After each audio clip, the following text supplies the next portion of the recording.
Queen's Lead podcast. I'm your host, Amy Singleton, and as a child of the 80s, I'd love to say Queens rule, but they don't. Queens lead. Being a queen means you are worthy to be a leader of people. The guests on our show do exactly that. They are leading the way in their businesses, families, and communities. They're taking their rightful place in the spotlight, leading and inspiring the developing queens in all of us. Welcome to the Queen's Lead podcast. Welcome, everybody, to another episode of the Queen's Lead podcast. Today, I am so blessed to be joined by Kasey. She is one of the founders of UB Outfitters. Welcome, Kasey. Hello, how are you doing? I'm wonderful. Thank you so much for being here. Yeah, it's good to be on here. So tell us a little bit about UB Outfitters and how that came to be. So about a year ago, my husband wanted to launch a Christian hat company. He loves hats. And so anyways, we were playing around with the idea, and the Holy Spirit just spoke to him and saying, you already have your logo. Why don't you use Hogan's drawing from 2014, which Hogan is our son. And so anyways, I have an art wall of my kids' art. And so we went back and looked at it, and I'm like, oh my gosh, this is what we need to use. So it's a watercolor that he won in the state at the state fair at 9 years old. So it's extremely special to us. And so we were like, oh, we need to use that. And so anyways, we were just kind of playing around with it. And he was like, I think, we're kind of outdoorsy people, and he wanted to have an outdoorsy brand. So the outfitter part fit that. And then the UB stands for Unashamed Bride. And so it just kind of fell together as UB Outfitters, and then our son's logo, and it just kind of came to, and we sat on it for a while and didn't really do anything with it. And God just kept on speaking to us, and he, putting things in front of us that we needed to use it, the logo and stuff like that. And so finally, the summertime, I took it more serious, and we both just kind of agreed that it was something that we needed to do. He is a recovering addict, and I am a survivor of sexually abuse trauma. And anyway, so we've lived that life of, feeling shameful and, feeling shameful, and really didn't know what to do for a good several years. And so then we've always went to church and have been around faith, but until we really didn't know what else to do and didn't have anybody else to lean to, our faith took us to Jesus. And then that's where we really found our freedom. So long story short, it was just kind of meant to be that we start this brand, UB Outfitters, that will help people, with any kind of trauma, really, because I think trauma is a wide range of things. And the addiction part of being unashamed. So that's kind of the Unashamed Bride, and that we're the bride of Christ. So that's kind of where we went with that.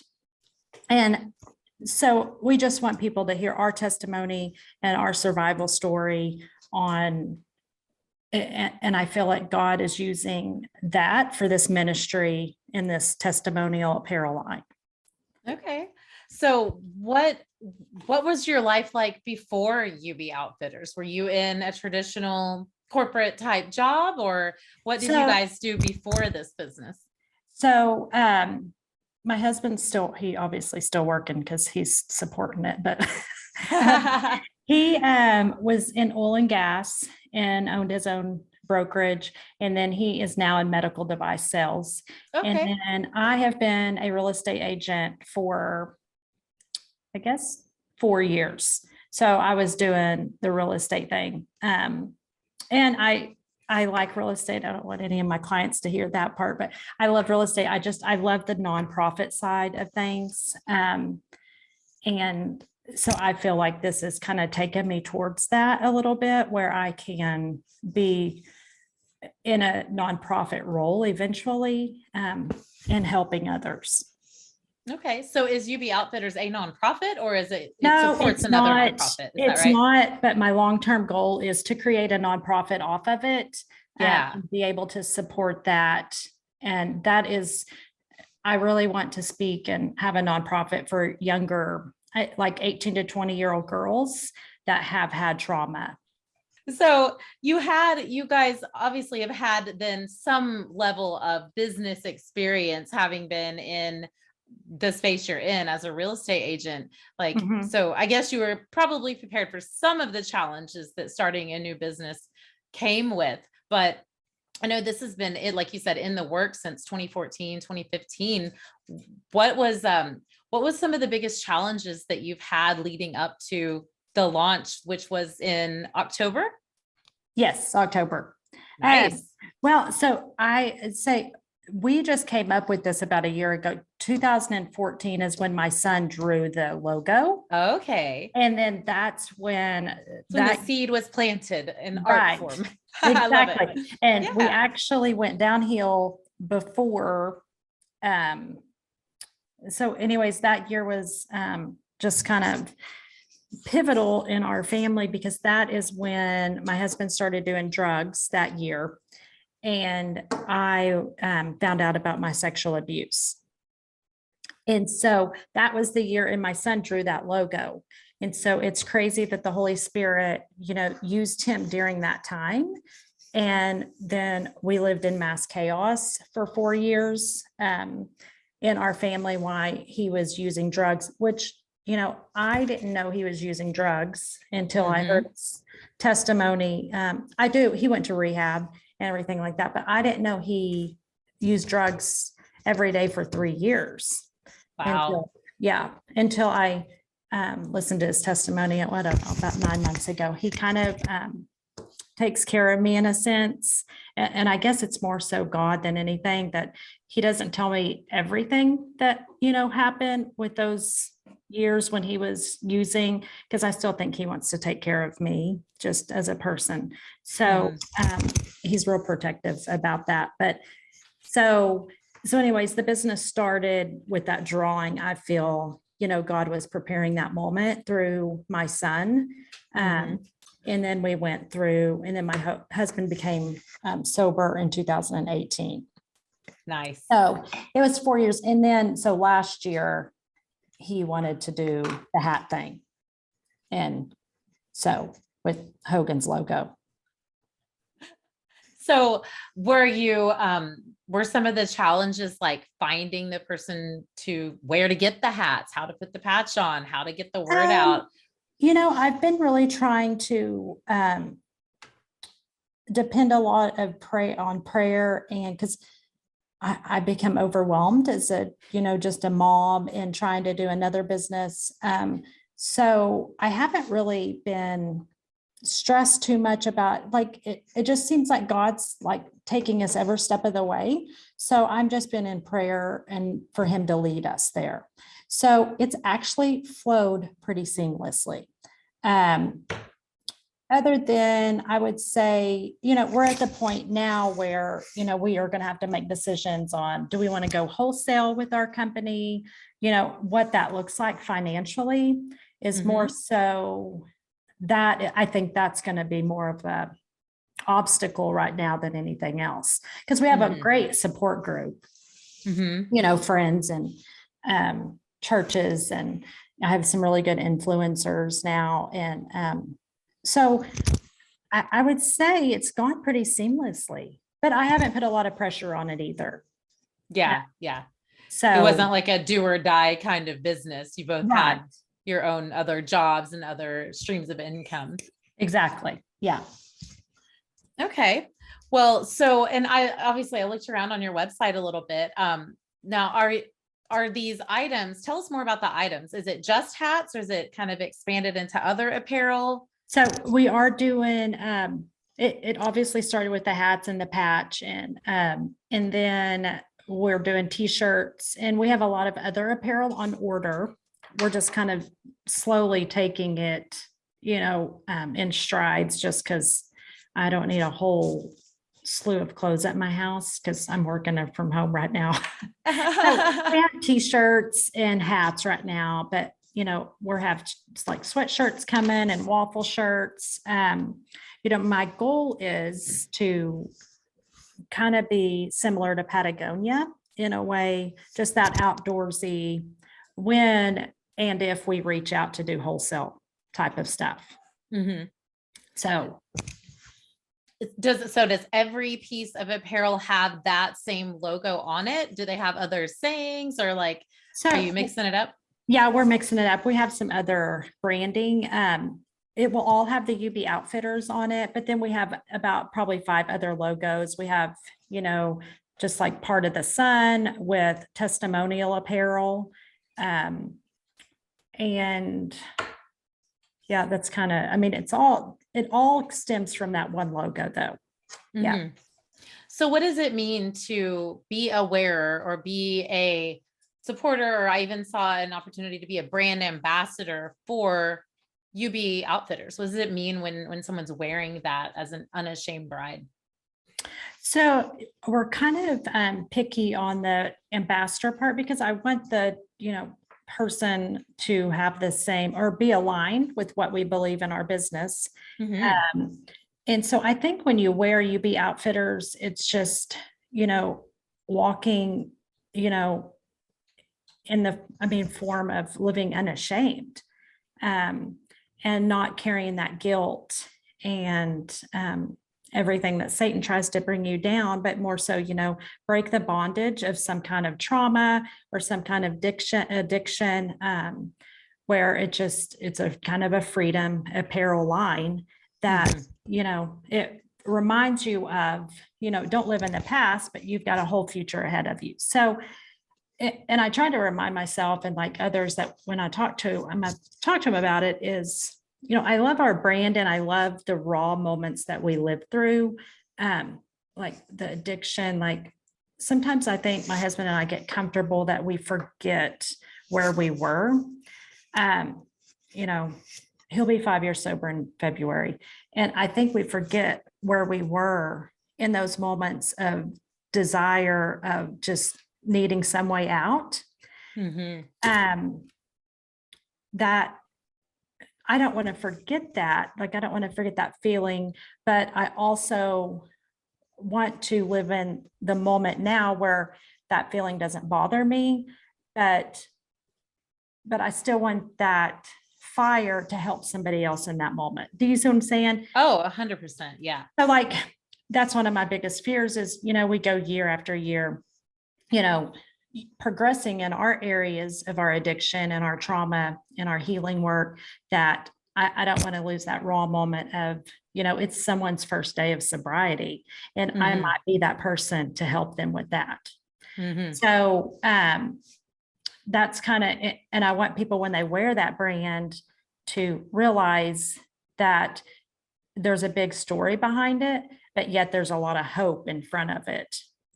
Yeah. So, anyways, when I talk about all of our story, our testimony and just how hard it was, I also want, to show people just hope in the story of it.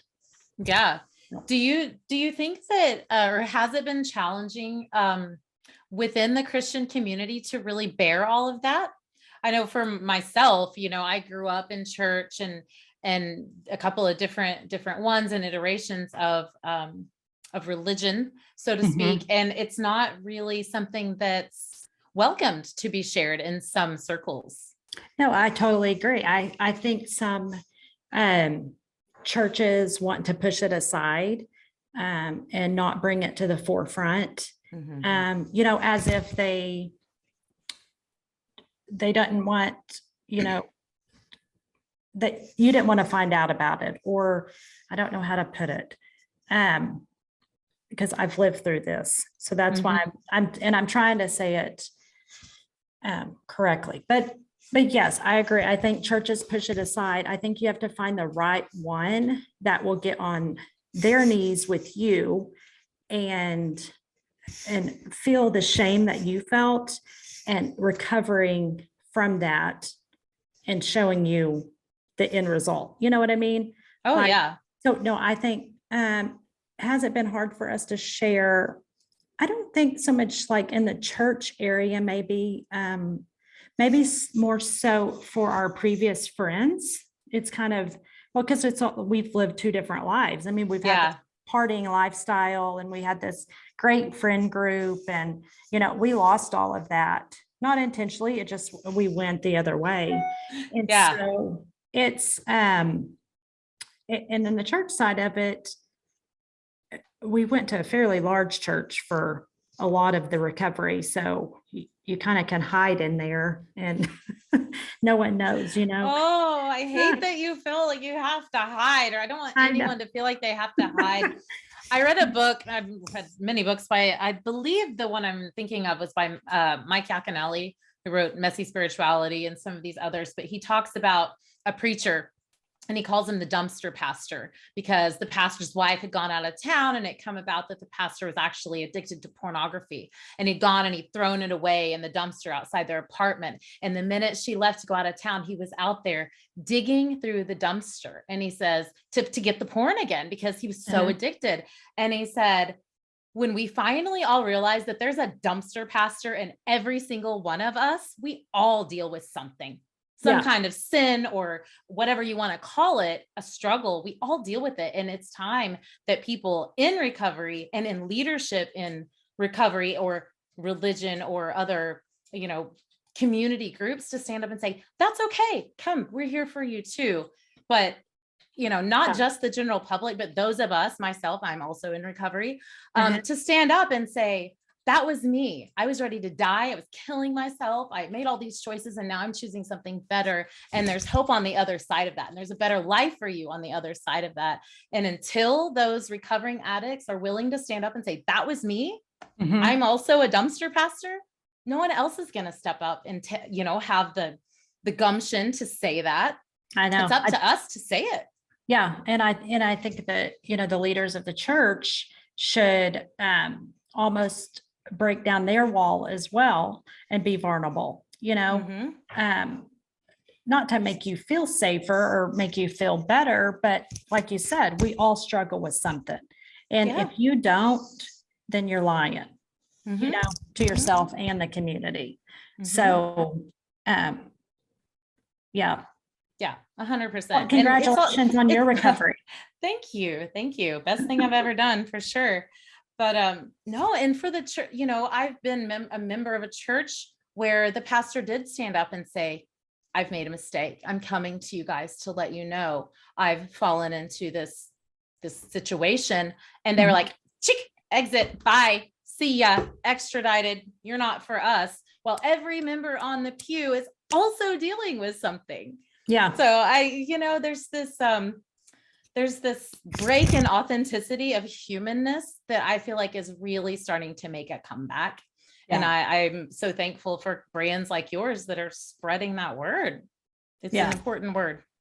Well, and it's a lot of, the brand is about addiction too, and the trauma, but on my side, it's about betrayal of what, my husband, it wasn't like he betrayed me like in our marriage, but, lying and stuff like that. So living from or surviving that has been another part of the business. Just, I want women to know that, marriage can work after being betrayed.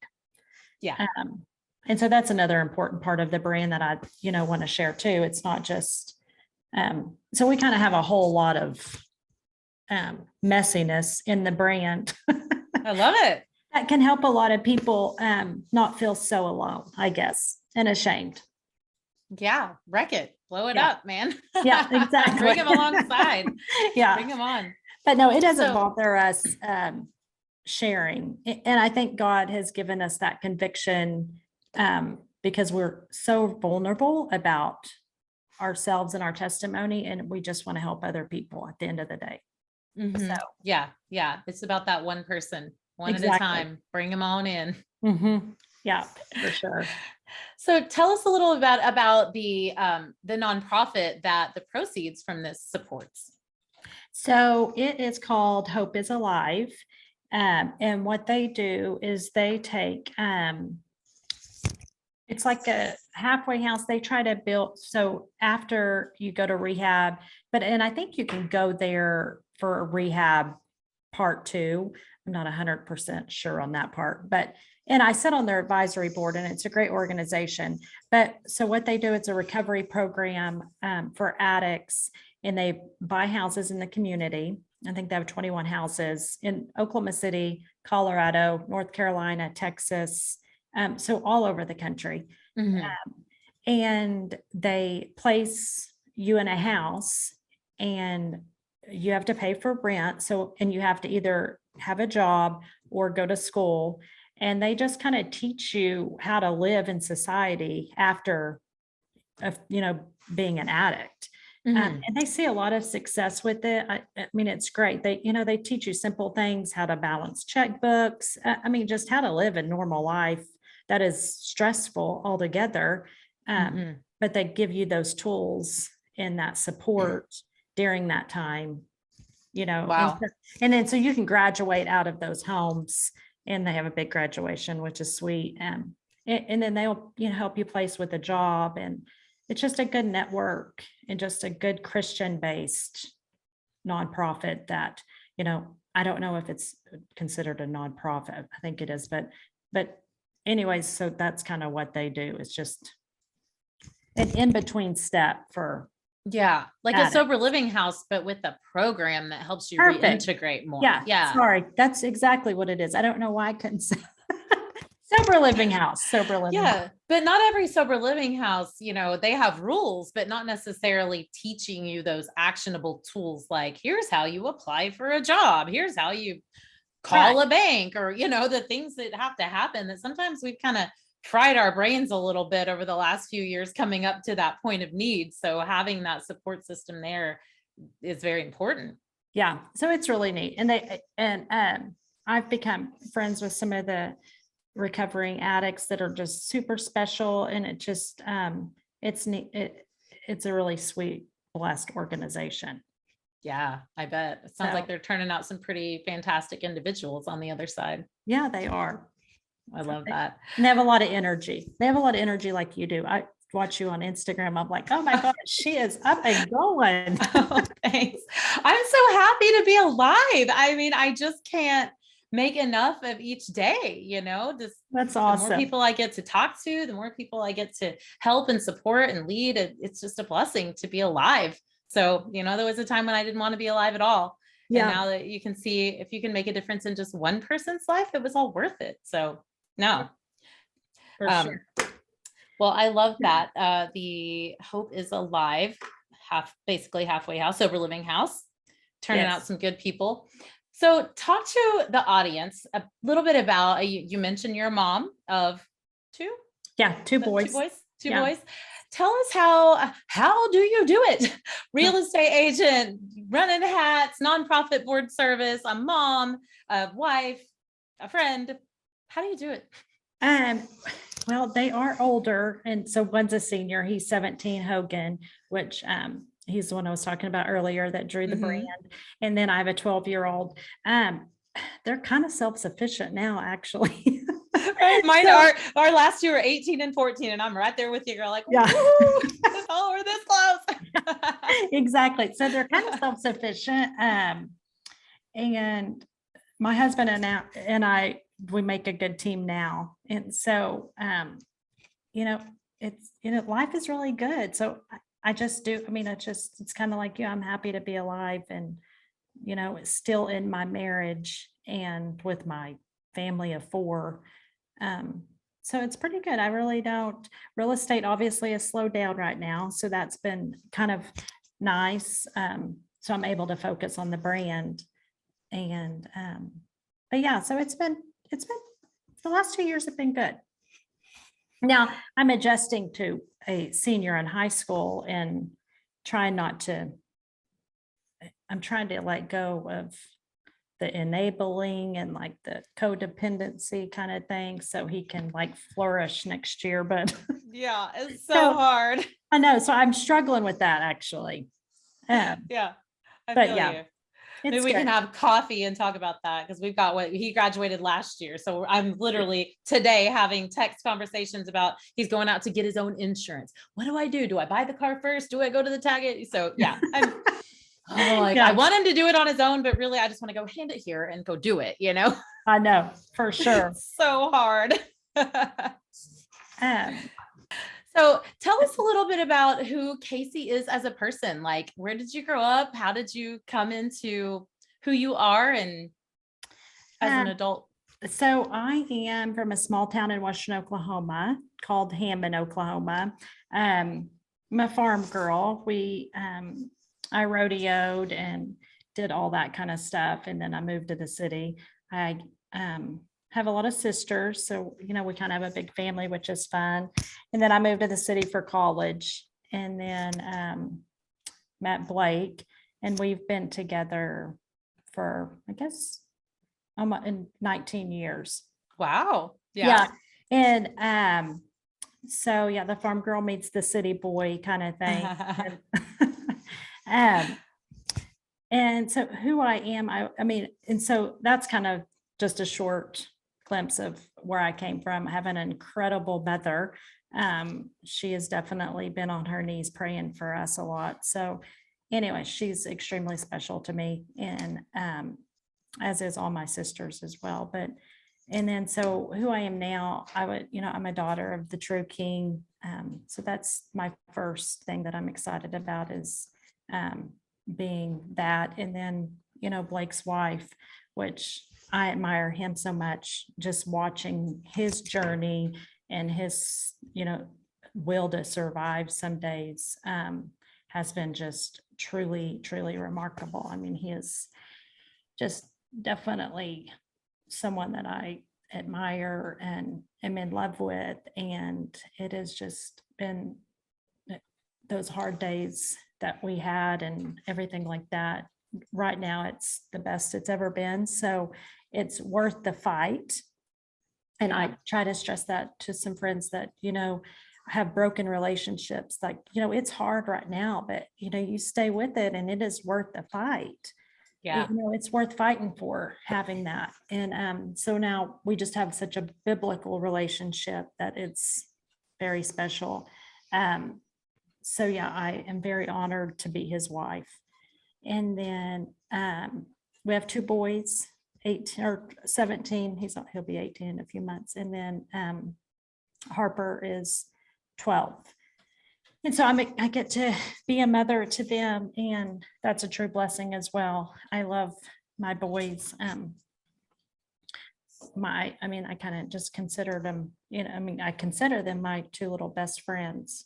My oldest one might disagree with that right now, but he'll come back around when he's 25. It's fine. Yeah, exactly. Yeah. So, so I just, I have a few different roles, but I'm just honored to be surrounded by those three people all the time in my house, and be able to watch that every day. So that's kind of where I am now. And I guess another important thing is, I'm a survivor, which I feel extremely honored to say, because I didn't find out about my sexual abuse until 2014. Wow. And this is something that had happened to you that you'd maybe blocked out.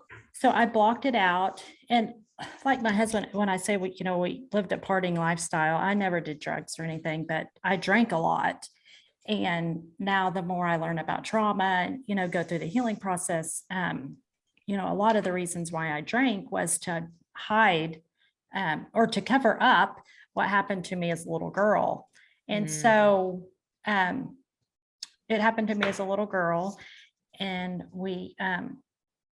and so I obviously went forever in my life. And then when my little boy, my oldest, was probably about 2, I started having anxiety, and I've never had that before.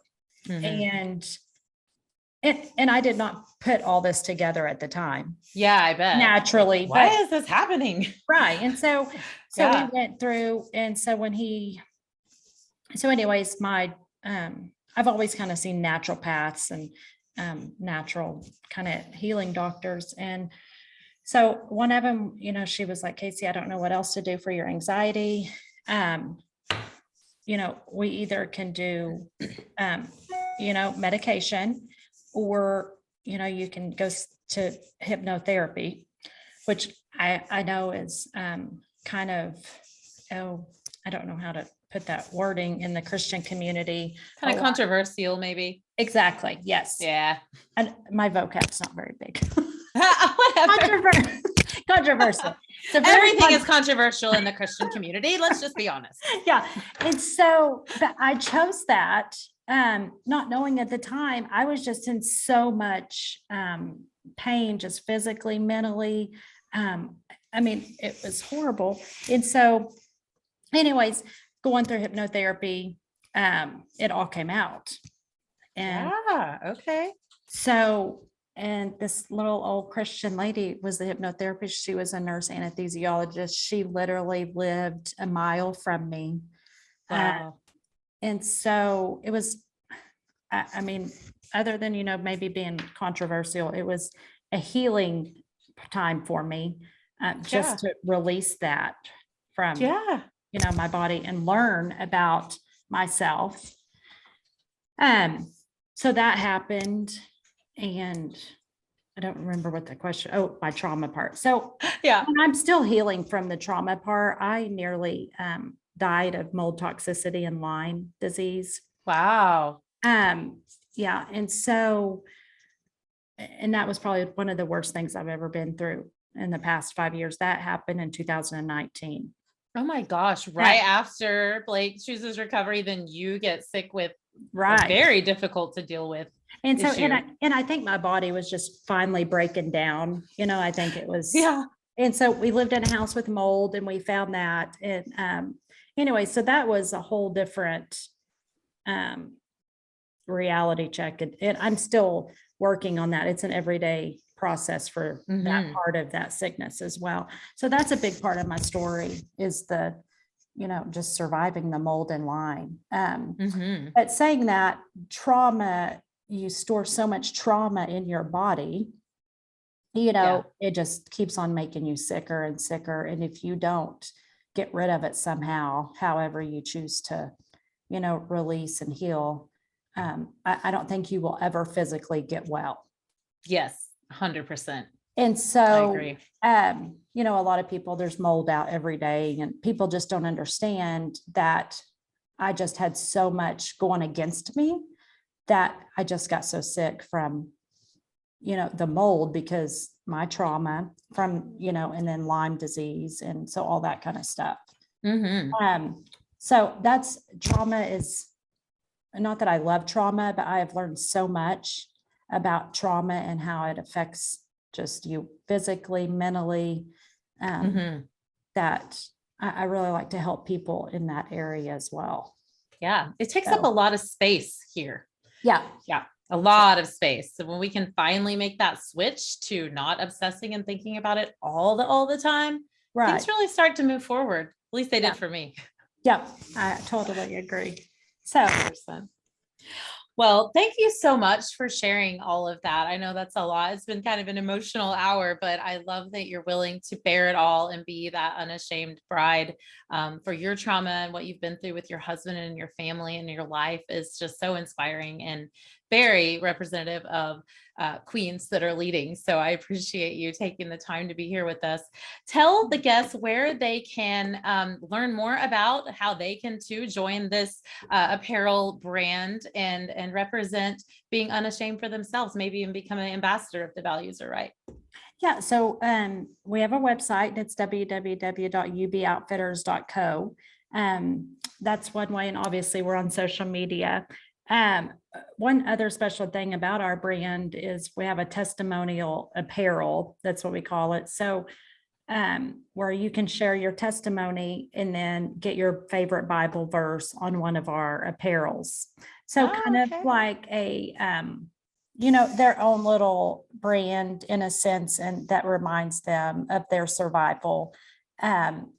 And that's neat. So we obviously launched October 3rd, maybe 1st of October.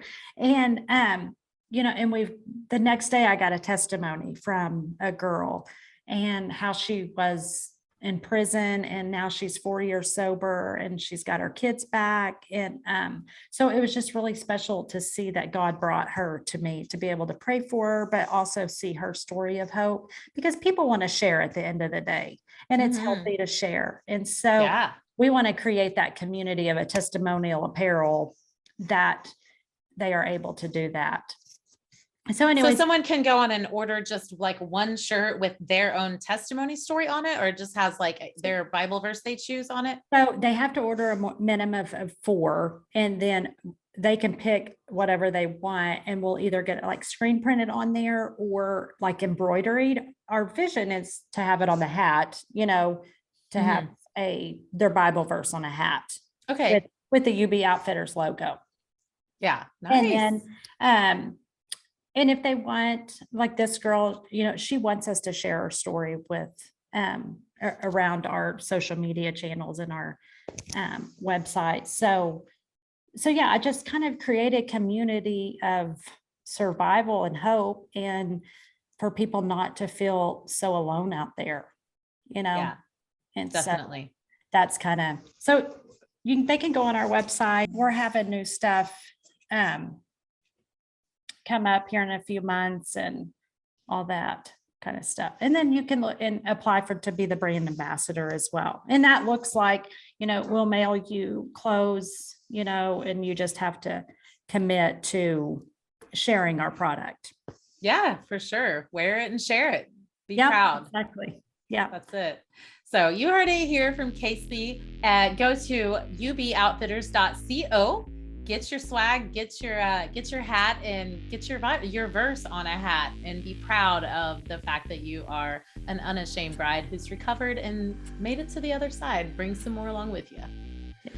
Thank you so much for being my guest, Kasey, and thank you for being a queen that leads. Thanks, Amy, for having me on. I appreciate it.